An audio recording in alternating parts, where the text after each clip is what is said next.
Hello दोस्तों, आप सभी को अपने चैनल शकुन एकेडमी में जुड़ने के लिए स्वागत करता हूं। जैसे कि आप जानते हैं कि इस चैनल में क्लास 10th का जो है अभी हिंदी का चैप्टर स्टार्ट हुआ है ना दोस्तों। तो चैप्टर 1 पूरी तरह से हिंदी कंप्लीट करवा चुके हैं, जो कि चैप्टर का नाम है श्रम विभाजन और जाति प्रथा। किसके द्वारा लिखा गया दोस्तों? तो भीमराव अंबेडकर के द्वारा।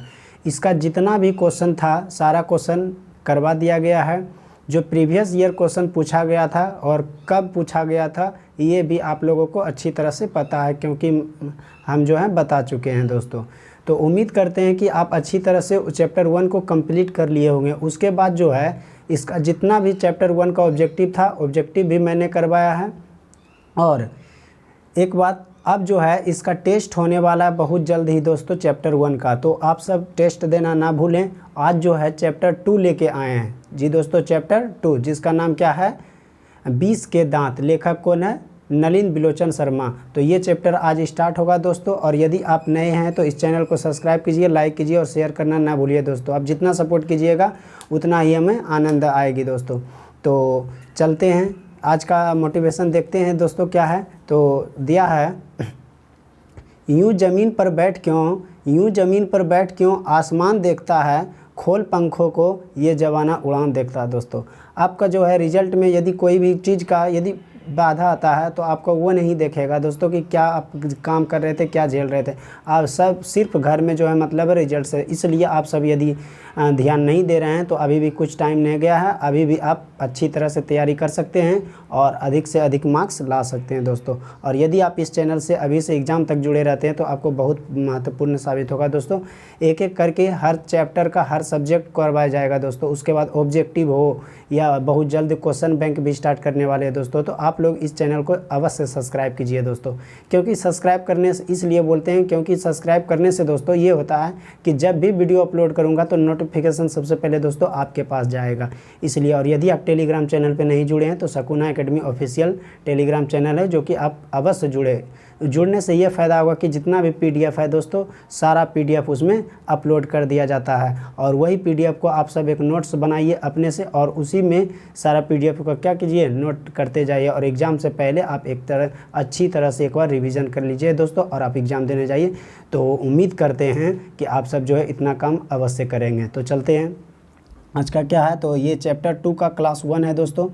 और चैनल का शकुन एकेडमी, और एक ये जो नंबर दिख रहा है दोस्तों ये व्हाट्सएप ग्रुप का नंबर है, ग्रुप में भी सेंड कर दिया जाता है। तो आप सब जो है इसमें जुड़ जाइएगा।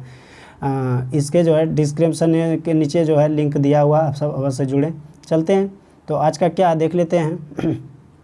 आज जो चैप्टर स्टार्ट होने वाले 20 के दांत। लेखक कौन है? नलिन बिलोचन शर्मा।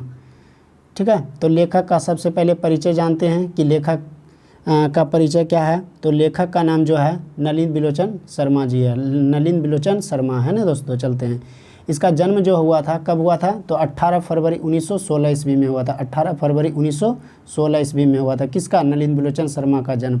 और कहाँ हुआ था दोस्तों? तो बदरघाट जो है कहाँ? पटना में स्थित है। चलते, इसके पिता का नाम क्या? तो इसका पिता का नाम जो है पंडित रामावतार शर्मा दोस्तों, याद रखिएगा। इसके पिता का नाम जो पंडित रामावतार शर्मा। और माता का नाम जो है, सॉरी रमाबाई नहीं है, रत्नावती, रत्नावती शर्मा। इसके माता का नाम क्या दोस्तों? तो रत्नावती शर्मा। और ये जो किस भाषा से है? तो भोजपुरी भाषा में लिखा गया था। कोई किस भाषा में? भोजपुरी भाषा में। और मृत्यु जो हुआ था नलिन बिलोचन शर्मा की मृत्यु कब हुआ दोस्तों? तो 12 सितंबर 1961 ईस्वी में। आप यदि लेखक के इतना परिचय याद रखते हैं तो आपका एग्जाम में एक भी क्वेश्चन लेखक के से नहीं छूटेगा यदि एग्जाम में पूछा जाए तो। और इसका जो है जन्म और मृत्यु अवश्य याद रखिएगा दोस्तों। और इसका जो पिता का नाम भी पूछा गया है ना। तो चलते हैं आगे। प्रसिद्ध रचना, इसका प्रसिद्ध रचना क्या है दोस्तों देख लेते हैं। तो इसका प्रसिद्ध रचना जो है दृष्टिकोण है। पहला क्या है? दृष्टिकोण। किसके द्वारा लिखा गया? तो नलिन बिलोचन शर्मा के द्वारा। दूसरा साहित्य का इतिहास दर्शन, साहित्य का इतिहास दर्शन भी कौन लिखा है? तो नलिन बिलोचन शर्मा के द्वारा। मानदंड है। उसके बाद संत परंपरा है और कहानी संग्रह आदि, ये सब जितना भी रचना है प्रसिद्ध रचना सब किसका? नलिन बिलोचन शर्मा का।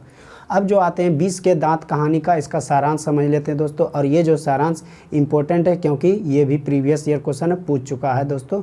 यदि आप नहीं देखें तो आप क्वेश्चन बैंक यदि आपके पास है तो आप 2012 और 2014 में आप आते हैं तो उसमें पूछा गया है कि क्वेश्चन पूछा हो कि 20 के दांत कहानी का सारांश प्रस्तुत करें दोस्तों। तो चलते हैं, क्या है देखते हैं इसका सारांश क्या है। तो सारांश क्या कह रहा है कि 20 के दांत कहानी के कहानीकार नलिन बिलोचन शर्मा जी है। 20 के दांत जो है कहानी के कहानीकार कौन है दोस्तों? नलिन बिलोचन शर्मा जी। आप सब ध्यान से एकदम सुनते जाइए और अंतिम में जब होगा तो नोट्स अपना कर लीजिएगा, जितना भी नोट होगा, ठीक है दोस्तों। और आप सब जो अवश्य इसको 1 से 2 बार पढ़ लीजिए ध्यान से, तो सारा ऑब्जेक्टिव इसी से मिल जाएगा दोस्तों। कहीं आपको कुछ भी चीज़ रटना नहीं पड़ेगा। उम्मीद करते हैं कि आप अच्छी तरह से समझ रहे होंगे। चलते आगे इस कहानी के में अत्यधिक दुलार प्यार के कुपरिमाणों एवं सामाजिक भेदभाव को उजागर करने का कार्य किया है। इस कहानी में सेन साहब एक जो है, सेन साहब के नाम है, सेन साहब जो है, सेन साहब दोस्तों जो है क्या है तो बहुत अमीर है। सेन साहब जो है बहुत अमीर व्यक्ति है जो फैक्ट्री के मालिक है। जो क्या है दोस्तों? फैक्ट्री के मालिक है। इन्हें अपने घर पर काफ़ी घमंड है दोस्तों। इसका घर जो है अच्छी शानदार, क्योंकि अमीर है तो इसका घर पे जो है काफ़ी क्या है, इसको घमंड है ना। आगे यह गरीबों की भलाई करना नहीं जानते हैं। ये जो है गरीबों की भलाई करना नहीं जानते हैं। इनकी एक नई कार, इसकी जो है एक नई कार काले रंग की है, काले रंग की है, जिसका नाम स्टीमर इंड था, जिसका दाम जो है 7,500 रुपया था। ऑब्जेक्टिव में दोस्तों यहाँ से क्वेश्चन पूछा हुआ है कि सेन साहब के जो कार है कितना का था, तो 7,500, और यह काले रंग का है। किस रंग का था? काले रंग का, और उसका जिसका नाम स्टीमर इंड था। ठीक है दोस्तों, आगे बढ़ते हैं। आगे दिया है कासू सेन साहब का पुत्र था। कासू जो है किसका? सेन साहब का पुत्र था। इसी को प्यार से खोखा कहा जाता था दोस्तों। तो जिसे प्यार से खोखा कहकर पुकारा जाता है, कासू को ही प्यार से किस नाम से जाना जाता है? खोखा नाम से जाना जाता है। ठीक है, आगे बढ़ते हैं। तो आगे है, यह अपने घर के बनाए गए सभी नियमों का अपवाद था दोस्तों। मतलब अपवाद करने का अर्थ हुआ ये सारा चीज़ उल्टा काम करता था। जो उसके मम्मी पापा करने के लिए कहते थे तो वो ना करके वो उल्टा काम करते थे, इसलिए वह सब चीज़ में क्या थे? अपवाद थे। वो मतलब कहने का अर्थ हुआ कि सामान जो है बहुत ज़्यादा तोड़ फोड़ करते थे। आगे देखते हैं क्या है। तो घर बनाए गए सभी नियमों का क्या थे? अपवाद थे। इनकी 5 पुत्रियां भी थी। मतलब कहने का हुआ सेन साहब की 5 पुत्रियां थी, और जिसे कठपुतली के समान माना गया। वो जो है सारा क्या था? अच्छी देखने में लग रही थी और वह कठपुतली के समान थी। क्यों? क्योंकि ना उसको घर का सारा नियम के बारे में बताया गया था दोस्तों। इसे हर प्रकार के तमीज़ जो है सिखाया गया था, पर खोखा को नहीं। कासू जो है इस कहानी में बिगड़े बाप का बिगड़ा संतान है। कासू जो है इस कहानी में बिगड़े बाप का बिगड़ा संतान है। बिगड़े बाप दोस्तों इसलिए कह रहे हैं क्योंकि जो है वो कासू के हमेशा, जब कासू है बहुत उसको प्यार दे दिया था, चढ़ा के रखा था माथा पे, क्योंकि वह हमेशा अपवाद था, उल्टा ही काम करता था, है ना। और वही जो इसकी पुत्री थी उसको सारा तमीज़ सिखाया गया था, कानून सिखाया गया था, है ना।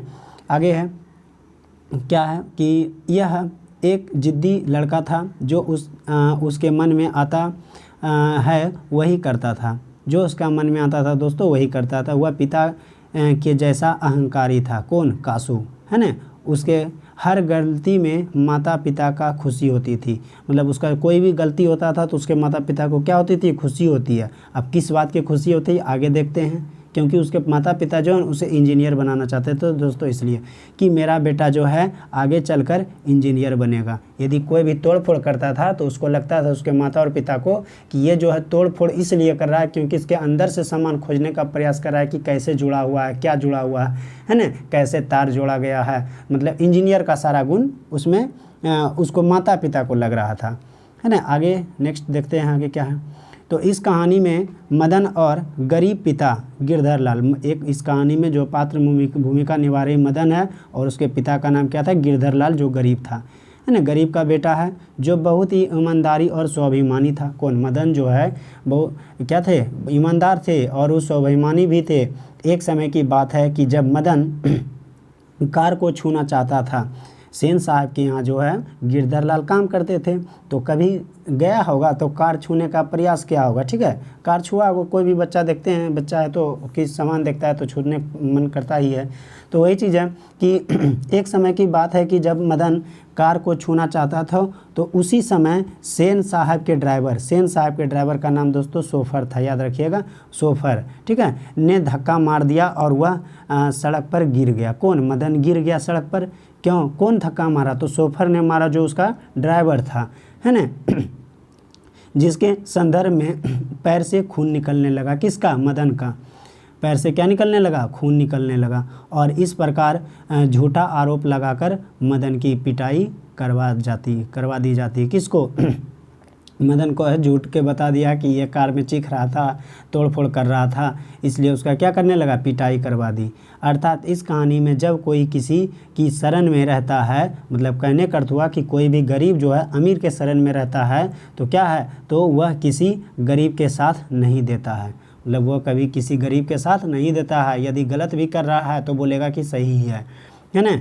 आगे इस कहानी में कासू और मदन के झगड़े का मूल कारण लट्टू के खेल को माना जाता है। ये जो कहानी का मूल कारण क्या माना जाता है? लट्टू के खेल है। क्योंकि आगे देखते हैं, क्योंकि मदन को जब जो है गाड़ी छूने नहीं दिया गया और उसके बदले धकेल दिया गया है, इस बात को लेकर मदन ने भी लट्टू खेलने से इनकार कर दिया गया। मतलब कहने का अर्थ हुआ कि कासू को जो है, कासू उसके ड्राइवर जो था सोफर, मदन एक दिन गया था कार छूने के लिए, तो कार क्या करने, छूने नहीं दिया, उसको धक्का दे के गिरा दिया, जो पैर से खून निकलने लगा। तो उसी का बदला जो है मदन किससे? कासू से ले रहा था। क्यों? कासू जो है मदन जो लट्टू खेल रहे होंगे, लट्टू का खेल, तो उसी में कासू बोल रहा था कि हमको भी खेलना है। तो मदन बोलता है कि एक दिन गाड़ी नहीं न छूने दिया था, उसी का बदला तो लट्टू खेलने नहीं दिया, है ना। तो कासू ने मदन को 2-4 घूसा लगा दिया, तो नहीं खेलने दिया। क्यों? कासू तो अमीर बाप के बेटा है, तो वो क्या किया, हमेशा कहता है कि हम बॉस हैं बॉस, उसी तरह वो क्या किया, मदन को 2-4 घूसा लगा दिया, मार पिटाई करने लगा। तब मदन ने भी कासू को 2 दांत तोड़ डाले। तो मदन को भी गुस्सा आ गया, मदन को गुस्सा आया तो मदन ने भी क्या किया, कासू को पीटने लगा। तो ऐसा मारा कि 2 दांत तोड़ के बाहर निकाल दिया, तोड़ डाले। इसके माध्यम से कहानीकार जो है माध्यम बताना चाहता है कि बालक जिद्दी होता है। बालक क्या होता है दोस्तों? जिद्दी होता है। उम्मीद करते हैं कि यहाँ तक जो है अभी मैंने बताया हूँ तो आप लोगों को अच्छी तरह से समझ में आया होगा। और यदि आप चैनल को सब्सक्राइब नहीं किए तो दोस्तों अवश्य सब्सक्राइब कीजिए। देखिए, सब्सक्राइब करने से तो कोई आपको पैसा नहीं लग रहा है, ना तो हमें पैसा मिल रहा है। दोस्तों ये होता है कि सब्सक्राइब यदि कीजिएगा तो जब भी वीडियो अपलोड करूँगा नोटिफिकेशन दोस्तों सबसे पहले आपके पास जाएगा, ऐसे आपको पता नहीं चलेगा। इसलिए आपको बोलते हैं, तो आप अब उम्मीद करते हैं कि आप यदि नहीं किए होंगे तो अब सब्सक्राइब कर दिए होंगे, और लाइक भी कीजिए दोस्तों, और अपने दोस्तों के पास जो नहीं जानता उसको शेयर भी कीजिए, ठीक है। आगे बढ़ते हैं कि बालक जो है जिद्दी है, उसे अमीर और गरीब का समझ नहीं होता है। उसे जो है अमीर और गरीब का क्या समझ नहीं होता है ना दोस्तों। तो उसे अमीर और गरीब का समझ नहीं होता है, इस कहानी जो है इस प्रकार पिटाई करने के बाद गिरधर लाल को नौकरी से निकाल दिया जाता है। कौन निकाल दिया? तो सेन साहब ने। क्यों? सेन साहब के घर क्या करते थे? काम करते थे, है ना। कौन? गिरधर लाल कौन थे? तो मदन के पिता थे, है ना। सेन साहब कौन थे? तो कासू के पिता थे। वो एक अमीर थे और अहंकारी भी थे। तो क्या हुआ कि एक दिन जो लट्टू के खेल में मदन खेल रहे थे, तो कासू भी बोला हमको भी दो खेलने के लिए, तो कासू को नहीं दिया। तो इसमें क्या किया, कासू ने मदन को 2-4 घुसा लगाया, तो मदन को भी गुस्सा आ गया, है ना। तो मदन को भी गुस्सा आने के बाद क्या किया, मदन ने भी ऐसा मारा 2-4 घुसा कि दांत तोड़ के बाहर निकाल दिया। तो दांत तोड़ा तो वो रोते हुए घर गया होगा, तो बताया होगा कि किसने मारा, तो बोला मदन। तो क्यों, गिरधर लाल तो वहाँ काम कर रहे थे, तो गिरधर लाल को गुस्से से क्या किया, उसे नौकरी से निकाल दिया, है ना, निकाल दिया जाता है। वही गिरधर लाल जो अपने बेटे को रोज़ पिटाई करता था, वही जो है गिरधर लाल अपने बेटे को क्या करते थे, रोज़ पिटाई करते थे। क्यों? क्योंकि कुछ ना कुछ उसका शिकायत आते रहता था, और यदि वो सही भी कर रहा था तो उसको क्या गलत ही बताया था, है ना। आगे है जो अपने बेटे को रोज़ पिटाई करता था उस दिन पिटाई ना करके छाती से लगा लिया। दोस्तों उस दिन जो है, जिस दिन घुसा मारा था, तो उस दिन क्या किया कि जैसे नौकरी से निकाला, गिरधरलाल घर आया तो अपने बेटा का कोई पूछा भी नहीं कि क्या किया ना किया। क्यों? क्योंकि जो है कासू तो सारा बात बताया ही होगा, है ना।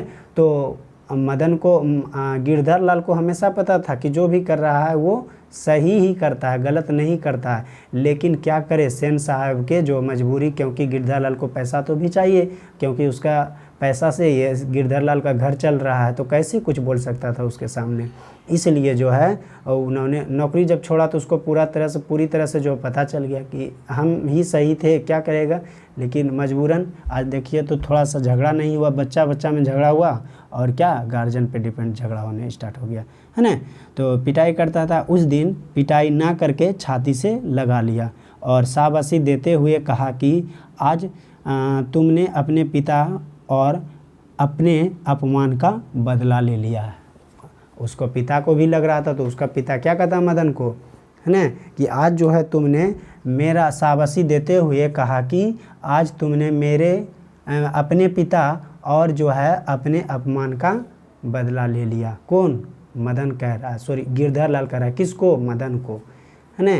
किसको पीटा? किसका 2 दांत तोड़ा? तो कासू को। कासू को प्यार से कासू कहता था। उसका नाम क्या था बताइए आप सब? खोखा, है ना। प्यार से उसे क्या कहता था? खोखा कहता था कासू को। और जो है कासू क्या बनना चाहता था? तो कासू जो है इंजीनियर बनना चाहता था, है ना। कासू क्या बनना चाहता था दोस्तों?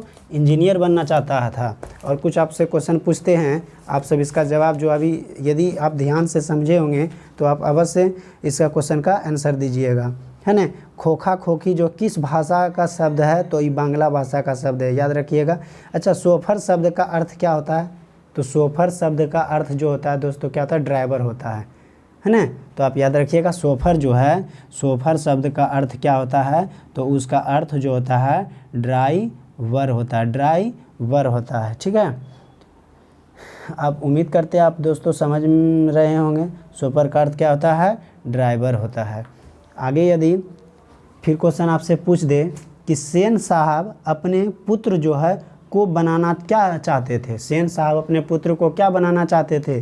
तो क्या बनाना चाहते थे? इंजीनियर बनाना चाहते थे, है ना। इंजीनियर या बिजनेसमैन दोस्तों याद रखिएगा, बिजनेसमैन या इंजीनियर बनाना चाहते थे। आगे यदि आपसे पूछे कि मदन ने कासू को कितने दांत तोड़े, इसी में यदि ऑब्जेक्टिव में क्वेश्चन पूछ दे कि मदन ने जो है कासू को कितने दांत तोड़े, तो 2 दांत तोड़े। कितने दांत तोड़े? 2 दांत तोड़े, है ना। अब क्वेश्चन फिर पूछे कि मदन किसका पुत्र था? मदन जो है किसका पुत्र था? तो गिरधरलाल का पुत्र था, है ना। सेन साहब की कार की कीमत क्या थी? अब बताइए, सेन साहब की जो है कार की कीमत क्या थी? तो 7,500 रुपया था, है ना। आगे यदि पूछे कि लड़कियां क्या है? कठपुतली है, किसे इस बात पर गर्व है? तो किसे इस बात पर गर्व है? तो उसके माता पिता का। याद रखिएगा कि उसके माता और किसको? पिता को। उसके माता और उसके पिता का। इतना यदि जो दोस्तों आप ऑब्जेक्टिव याद रख लेते हैं, इससे मतलब इसी से है ना सारा, क्या कहाँ से पूछे तो सारांश से ही क्वेश्चन बन के निकला। तो प्रीवियस ईयर आप यदि कोई भी सेट का ऑब्जेक्टिव बनाते हैं तो आपको सारा ऑब्जेक्टिव इससे बन जाएगा 20 के दांत से। और 1 से 2 बार दोस्तों अवश्य इसको पढ़िएगा, ठीक है। और रटने वाला तो चीज़ है नहीं जो रटिएगा। चलिए देख लेते हैं क्या है कि जो चीज़ आपको चैलेंज करती है, जो चीज़ दोस्तों आपको क्या करती है? चैलेंज करती है, वही आपको चेंज करती है। जी दोस्तों सही बात है कि जो आपको चैलेंज करती है वही आपको क्या करती है? चेंज करती है ना। तो इसलिए चैलेंज भी ज़रूरी है, कोई ना कोई चैलेंज करते रहेगा दोस्तों, तो उस वही बात को आपको क्या करेगी? चेंज करेगी। इस बात को आप याद रखिएगा। तो चलते हैं, आज के लिए इतना ही। नेक्स्ट जो क्लास आपको आएगी तो सारा जितना भी क्वेश्चन आंसर होगा उसका क्वेश्चन आंसर करवा देते हैं, है ना। उसके बाद जो है फिर जिस तरह पहला चैप्टर का कंप्लीट किए थे, फिर टेस्ट, फिर दूसरा क्या हो जाएगा? टेस्ट हो जाएगा। उसके बाद नेक्स्ट चैप्टर, तीसरा चैप्टर स्टार्ट होगा दोस्तों। और यदि आपको और कोई सब्जेक्ट में डाउट है तो आप कमेंट के माध्यम से बता सकते हैं। और आप यहाँ ये भी बताइए कि इसके बाद जो है कौन सा सब्जेक्ट स्टार्ट करें दोस्तों, आप बोलिएगा, उसी अनुसार आपका सब्जेक्ट स्टार्ट हो जाएगा, बहुत जल्द ही स्टार्ट होगा, ठीक है। तो धन्यवाद, इतना रखते हैं आज।